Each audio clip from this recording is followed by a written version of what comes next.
Jesus, o Senhor, ao leão de Judá, a raiz de Davi, que venceu e o livro abrirá. O céu, a terra e o mar, e tudo que neles há, o adorarão e confessarão: Jesus Cristo é o Senhor.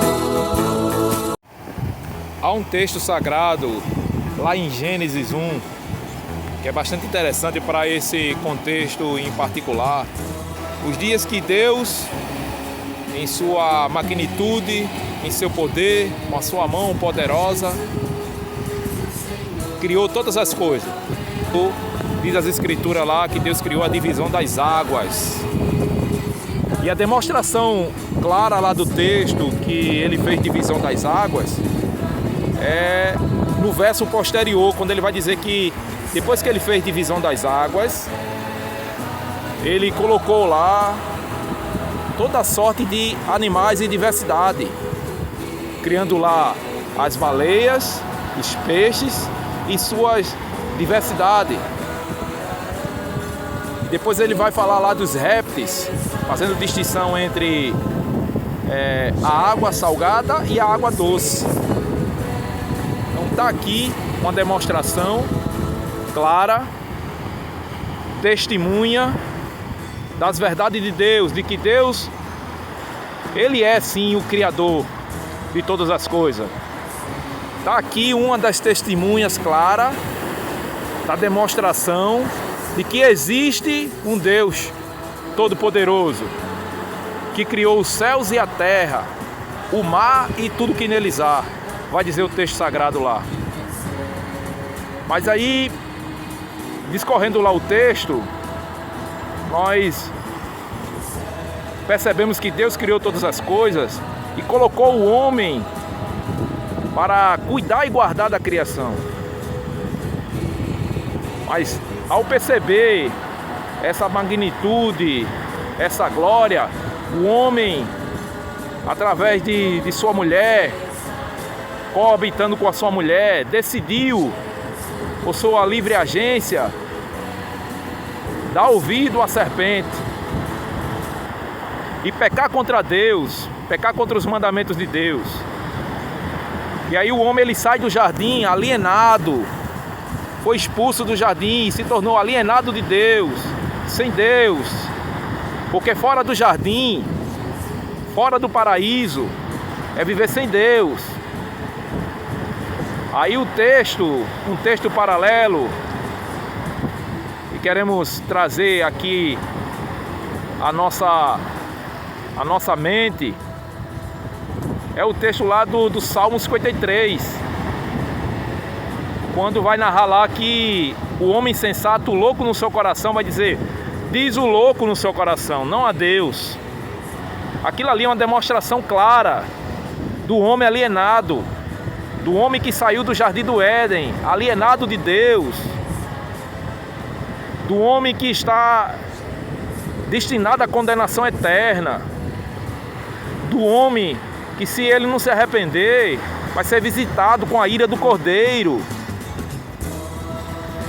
Porque a criação, ela foi posta como uma testemunha clara e poderosa da existência de Deus, pois o homem, como diz o texto lá na carta aos Romanos, do apóstolo Paulo aos Romanos, o homem ele se tornou indesculpável.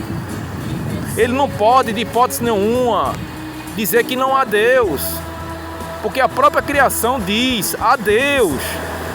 A própria criação, ela crê, mas ela não só crê, ela obedece. Mas o insensato no coração vai dizer: não há Deus. E a criação vai dizer: há Deus. E há Deus, e esse Deus, ele é o Deus Todo-Poderoso. Ele é o Deus Todo-Poderoso.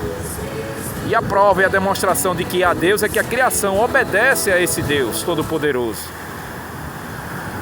Magnífica esse Deus Todo-Poderoso. Mas o insensato vai dizer, na sua loucura não há Deus. Aí o texto vai dizer que todos se extraviaram. Todos coabitaram com a iniquidade. Mas o texto sagrado vai continuar nos dizendo que os céus e a terra manifestam a glória de Deus. Em contrapartida, nós caímos naquela armadilha em dizer que cremos em Deus. Mas percebemos que há um abismo entre crer e obedecer. Porque todo aquele que crê em Deus, inevitavelmente vai obedecer a Deus. Crer é uma palavra, por assim dizer, genérica. Então, crer está relacionado a crer e obedecer. Se nós dizemos que cremos em Deus, devemos obedecer a Deus. Se não obedecemos a Deus é porque estamos desqualificados para esse fim. Que a única forma de sermos qualificados à obediência é sermos chamados ao arrependimento em Cristo Jesus e assim obedecemos a santa lei de Deus, a palavra de Deus, através de Cristo nosso Senhor. Não existe um outro meio pelo qual o homem possa e deva ser salvo.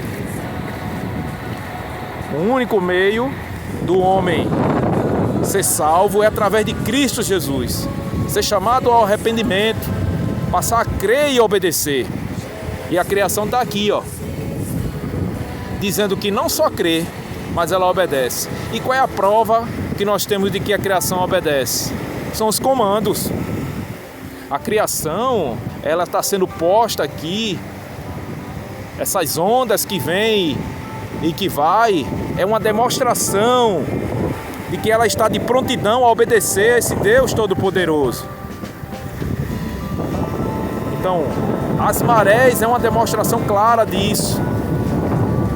Em um dado momento do dia, você vai chegar aqui, você vai ver, é uma maré seca. E no mesmo dia você vai ver uma maré cheia. O que seria isso se não a obediência? O que seria isso se não a obediência decorrente do crer? Agora observe o detalhe. O homem foi posto como a glória da criação. E a própria criação testemunha e envergonha a este homem que diz que crê, mas não obedece. Por que não obedece? Porque este homem foi expulso do jardim e a única forma dele retornar para o reino de Deus, só existe uma única forma, a saber, através do sacrifício de Cristo Jesus, nosso Senhor. Uma dádiva que só o Deus Todo-Poderoso pode habilitar o homem, fazendo ele retornar para a sua posição. E ele só retorna para a sua posição através de Cristo, através de um Redentor, através do nosso Salvador, Jesus Cristo, o cabeça da criação. É por isso que se faz necessário nós colocarmos em realce que não basta só apenas dizer que crê. São duas palavras que andam juntas. Crer e obedecer. Se eu apenas creio e desobedeço, eu estou desqualificado. Agora, se eu creio e obedeço, logo eu passarei a conhecer a Deus, a vontade de Deus. E o texto sagrado lá de João vai dizer que aqueles que têm os meus mandamentos e os guarda, esse é o que me ama. E a gente diz que ama a Deus. A gente ama a Deus e sendo obstinado de coração. A ideia de guardar os mandamentos lá é a ideia de obediência, de viver para os mandamentos. A pergunta é, você está vivendo para os mandamentos ou vivendo para os pecados? Reflita um pouco sobre isso. Que sejamos chamados ao arrependimento. É chegado o reino de Deus. Que o nome de Deus seja glorificado em nossas vidas. A Ele seja dada a glória, em Cristo Jesus nosso Senhor, para todo sempre. Amém. Glória para sempre ao Cordeiro de Deus, a Jesus o Senhor.